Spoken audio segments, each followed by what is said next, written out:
আসসালামু আলাইকুম, ইশরাত কিচেনে স্বাগতম। তো আজকে আমি সাদা মাংস রান্না করে দেখাবো গরুর, অবশ্যই আলু দিয়ে, কারণ আমার বাসায় আলু দিয়ে গরুর মাংসটা বেশি পছন্দ করে।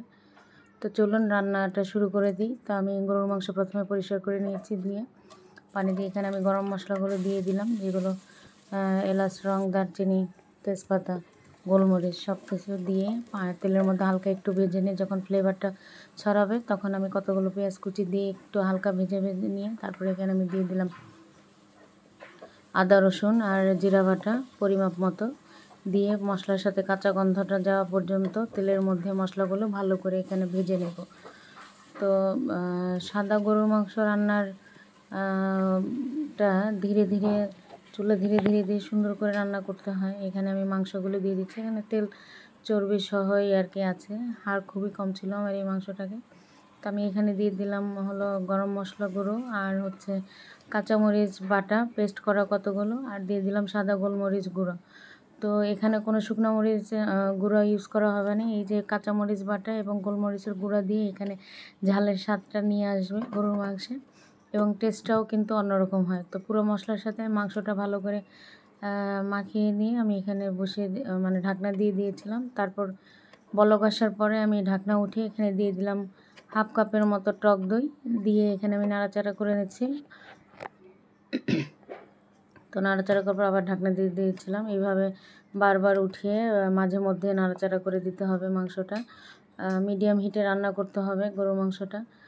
আর এখন আমি এখানে আবার একটু গরম মশলা গুঁড়ো দিয়ে দিলাম, এর আগে আমি দিয়েছিলাম ধনিয়া গুঁড়ো। তো মাংসটা হচ্ছে এই অল্প পানির মধ্যে, পানি তো আর দেওয়া হয়নি, মাংসের যে পানিটা বের হয়েছে এটা দিয়ে আমি প্রথমে ভালো করে কষিয়ে নেব।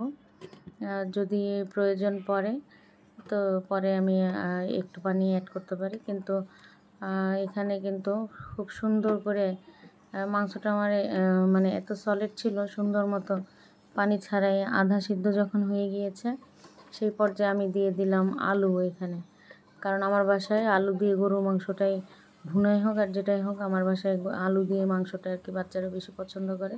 তো এই জন্য আমি এখানে আলু দিয়েছি। অনেকেই যে যেভাবে পছন্দ করে আলু ছাড়াও আপনারা ভুনা করতে পারেন। এখানে আমি দেখেন মানে একটু ভাজা ভাজা করে নিচ্ছি একদম মাংসটার সাথে, মাংসটা প্যানে দিয়ে। রান্নার প্রসেসটা কিন্তু খুবই সহজ। তো আমি এই জন্য এখন এখানে এই পর্যায়ে ঝোলের জন্য দিয়ে দিলাম পানি, আর দিতে হবে লবণ। আমি টেস্ট করে দিয়ে গেছি, যার যার প্রয়োজন মতো লবণ দেবেন। তো ঝালের যে বিষয়টা, এটা কিন্তু গোলমরিচ গুঁড়া থেকে আর কাঁচামরিচ বাটা থেকেই কিন্তু ঝালটা আসবে। আর এখানে আমি এখন দিয়ে দিলাম আস্ত কতগুলো কাঁচামরিচ ফ্লেভারের জন্য। তো আমার রান্নাটা কিন্তু হচ্ছে প্রায় শেষের দিকে। আমি কিন্তু এখানে দেখেন আপনাদের ঝোলের ঘনত্বটা দেখিয়ে দিচ্ছে। তো আমি আর একটু ঝোল কম রাখবো। তো মাংস কিন্তু ঠান্ডা হয়ে গেলে ঝোলের পরিমাণটা কিন্তু আর একটু কমে যায়।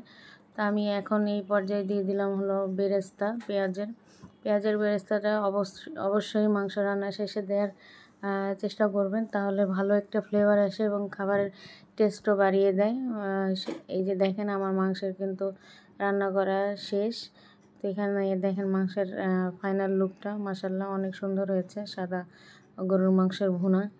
তো এইভাবে অবশ্যই ট্রাই করে দেখবেন। আমি হালকা মাখা মাখা একটু ঝোল রেখেছিলাম। তো আমি আজকে পোলাওয়ের সাথে, প্লেন পোলাওয়ের সাথে আর কি পরিবেশন করেছি, একটু কাবাব ভেজে দিয়েছিলাম আর সালাদ, লেবু শসা। তো আপনারাও পরিবারের জন্য এইভাবে রান্না করে দিতে পারেন। মাংসটা দেখেন কি সুন্দর কুক হয়েছে, একদম খুবই নরম হয়েছে, খেতেও খুব সুস্বাদু হয়েছিল। তো আপনারা এইভাবে ট্রাই করে দেখবেন। ভালো থাকবেন সবাই। আসসালামু আলাইকুম।